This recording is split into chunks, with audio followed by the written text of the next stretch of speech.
अस्सलाम welcome back to my channel. आज मैं आप सबके साथ बहुत ही ज़्यादा मज़ेदार और चटपटे किस्म की तवा चिकन की बिल्कुल स्ट्रीट स्टाइल रेसिपी शेयर करूंगी। इस तवा चिकन को हम बहुत ही ज़्यादा कम और परफेक्ट मसालों के साथ बनाकर तैयार करेंगे। ये पाकिस्तान के शहर लाहौर की बहुत ही ज़्यादा फेमस डिश है। आपने एक बार लाजमी ट्राई करना है। बिल्कुल ऑथेंटिक रेसिपी आज मैं आप सबके साथ शेयर करूंगी। सो चलें जल्दी से रेसिपी को स्टार्ट करते हैं। ये मैंने 4 लेग पीसेस लिए हैं जिसका तकरीबन वेट जो है वो 850 ग्राम है। इस पर मैं हल्के हल्के से कट्स लगा दूंगी कि हमारी जो मैरिनेशन है वो चिकन में अंदर तक जाए। चिकन को मैं थाई पर भी 2 से 3 कट लगा दूंगी और लेग पीस पर भी मैंने 2 से 3 कट लगा दिए हैं। इस चिकन को मैंने अच्छी तरह से वॉश कर लिया है। अब मैं इसको सिरके वाले पानी में डिप करके रखूंगी आधे घंटे तक। ये मैंने एक बाउल लिया है, उसमें मैंने ये सारे लेग पीसेस डाल दिए हैं। अब मैं इसमें इतना पानी डालूंगी कि चिकन हमारी अच्छे से डिप हो जाए। 1 टीस्पून नमक, 3 टेबल स्पून सिरका। इसको मैं कवर करके आधे घंटे के लिए रख दूंगी। इससे चिकन में जो भी ब्लड होगी वो सारी निकल जाएगी और चिकन अंदर तक बहुत ही ज़्यादा जूसी और टेंडर बनकर तैयार होगा। ये आप देख सकते हैं चिकन को आधा घंटा हो गया है। अब मैं इस चिकन को अच्छे से वॉश कर लूँगी और इसको ड्राई करने के लिए रख देना है। अब मैं चिकन की मैरिनेशन रेडी करूँगी। ये मैंने 300 ग्राम्स दही लिया है। दही को आपने अच्छे से फेंट लेना है। 100 ग्राम डेयरी क्रीम, इससे आपकी चिकन जो है वो बहुत ही ज़्यादा क्रीमी बनकर तैयार होगी। हाफ टेबल स्पून नमक, 1 टेबल स्पून कुटी हुई लाल मिर्च, हाफ टी स्पून कुटी हुई काली मिर्च, हाफ टी स्पून कुटी हुई सफ़ेद मिर्च, 1 टीस्पून कुटा हुआ ज़ीरा, 1 टेबल स्पून कुटा हुआ धनिया, 2 लेमन, इसका जूस हमने इसमें अच्छे से डाल लेना है। यही सिंपल से मसाले थे जो हमने इसमें ऐड किए हैं। अब मैं इसको अच्छी तरह से मिक्स कर लूँगी। चिकन भी हमारी अच्छे से ड्राई हो गई है। अब मैं इसको इस मैरिनेशन में अच्छी तरह से कोट कर लूँगी। इसके कट्स में भी हमने अच्छी तरह से ये मैरिनेशन अप्लाई करनी है। बाकी की चिकन भी मैं इसमें डाल दूंगी। इसको आप ओवरनाइट के लिए भी मैरिनेट कर सकते हैं या फिर 3 से 4 घंटे आपने इसको लाजमी मैरिनेट करना है।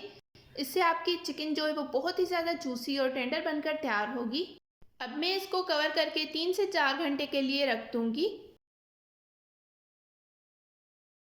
3 से 4 घंटे हो गए हैं। चलिए अब चिकन बनाना स्टार्ट करते हैं। ये मैंने एक तवा लिया है, उस पर मैंने 4 टेबल स्पून कुकिंग ऑयल डाला है। आप कोई भी तवा यूज़ कर सकते हैं, मैंने नॉन स्टिक तवा यूज़ किया है। अब मैं ये सारी चिकन इस पर डाल दूंगी। इसमें हमने बाकी की मैरिनेशन अभी ऐड नहीं करनी। अभी मैं मीडियम आग पर चिकन को अच्छी तरह से कुक करूँगी कि इस पर अच्छा सा एक कलर आ जाए दोनों साइड से। अब मैं इसकी साइड जो है वो चेंज करूँगी। इस पॉइंट पर आपने मीडियम आग पर इसे पकाना है कि ये पानी भी अच्छे से ड्राई हो जाए और चिकन पर अच्छा सा कलर आ जाए। ये आप देख सकते हैं चिकन पर अच्छा सा कलर आ गया है। अब मैं इस सारे चिकन की साइड जो है वो चेंज कर लूँगी। अब मैं इसके ऊपर थोड़ा सा लेमन जूस डालूंगी। आपने साइड चेंज करते हुए लेमन जूस जो है वो ऐड करते रहना है और थोड़ी सी बारीक कटी हुई हरी मिर्चें। अब मैं इसके ऊपर जो अपनी रिमेनिंग मैरिनेशन है वो इसके ऊपर हमने ऐड करते रहना है। इसको मैं कवर करके डिम आग पर अच्छे से पका लूँगी। 4 से 5 मिनट हो गए हैं। अब हम चिकन की साइड जो है वो चेंज करेंगे। मैरिनेशन जो हमारी बची हुई है वो भी हमने इसके ऊपर डालते रहना है और हरी मिर्चें और लेमन जूस भी हमने इसके ऊपर डालते रहना है। जो हमने मैरिनेशन पहले रेडी की थी उसमें हमने मिर्चों का बहुत ही कम यूज़ किया था। बाकी का टेस्ट जो है वो इन हरी मिर्चों से आएगा, तो आपको जितनी तीखा पसंद है उस हिसाब से आप हरी मिर्चें ऐड कर सकते हैं। अब मैं इसको कवर कर लूँगी। इसी तरह से मैंने साइड चेंज करते हुए चिकन को अच्छी तरह से कुक कर लिया है। चिकन हमारी अच्छी तरह से गल गई है। मैरिनेशन भी मैंने सारी इसमें डाल दी है। अब मैं इसके ऊपर लास्ट में थोड़ी सी हरी मिर्चें डालूंगी और बारीक कटा हुआ लेमन डालूंगी और इसको 5 मिनट तक कवर करके हमने रख देना है। हमारा तवा चिकन बनकर बिल्कुल रेडी हो गया है। ये आप देख सकते हैं बहुत ही ज़्यादा मज़े का बनकर तैयार हुआ है। आपने एक बार लाजमी ट्राई करना है और मेरे साथ अपना फीडबैक कमेंट्स में लाजमी शेयर करना है। बहुत ही ज़्यादा जूसी और टेंडर हमारी चिकन बनकर तैयार हुई है। ये आप इस चिकन का फाइनल लुक चेक कर सकते हैं।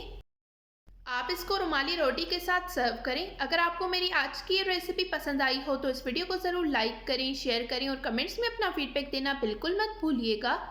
मिलते हैं एक नई रेसिपी के साथ, तब तक के लिए थैंक यू फॉर वॉचिंग। अल्लाह हाफिज़।